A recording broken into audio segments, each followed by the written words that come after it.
Start with the advantages, and there are many. Probably the biggest one is the access to the small business concessions moving forward. Again, as we've touched on in other parts of today's program, the ability for a partnership of trusts to gain access, for each individual partner to gain access to the small business concessions, is one that just simply cannot be ignored. Obviously, discretionary trusts are the vehicle of choice by and large for most small to medium-sized businesses these days. So the ability to combine both the small business concession access with individual autonomy and flexibility on income tax planning is very, very attractive. The other issue, I guess, with this partnership of discretionary trusts is that it's relatively simple to explain and understand. Now, that often is in the eye of the beholder, and we'll talk in a moment about some of the disadvantages, and that same structure can in fact be a disadvantage, particularly in larger practices. But that can often be managed by issues such as making sure that the one company is trustee for all trusts in the group, and also perhaps acting as a nominee to the outside world, so that as far as clients are concerned, they are in fact only dealing with one entity, being a corporate trustee of a number of different trusts.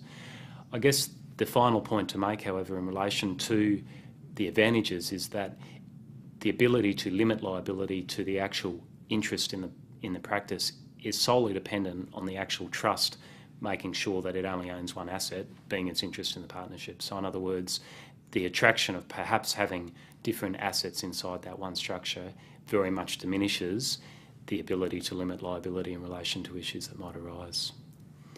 Look, the disadvantages are probably not dissimilar to the advantages, just looking at things from the other side of the fence, obviously.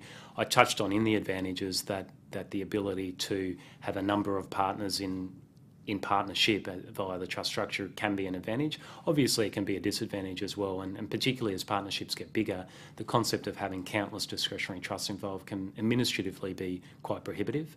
Now, the argument would be that as long as you have the same corporate trustee across the group, that can be attractive, but that of itself creates further issues, particularly from a control perspective, because you then need to have the individual trust looking very carefully at issues such as the appointorship to make sure that if there is disharmony within the partnership, that there is an exit mechanism, at least in a trust sense, for each of the individual partners. Conceptually also, while the attraction of the small business concessions is very strong, you are not getting away from the stamp duty costs. So in other words, an individual trust that decides to dispose of its partnership interest will still very much be exposed to all of the normal stamp duty costs at an ad valorem rate, so on the full unencumbered value of the interest in the partnership.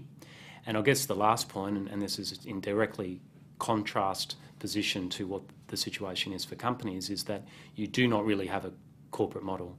So all of the normal advantages that you associate with incorporations, such as employee share arrangements, become very, very difficult indeed to achieve because you've got this disparate structure of a number of different trusts involved in relation to the partnership.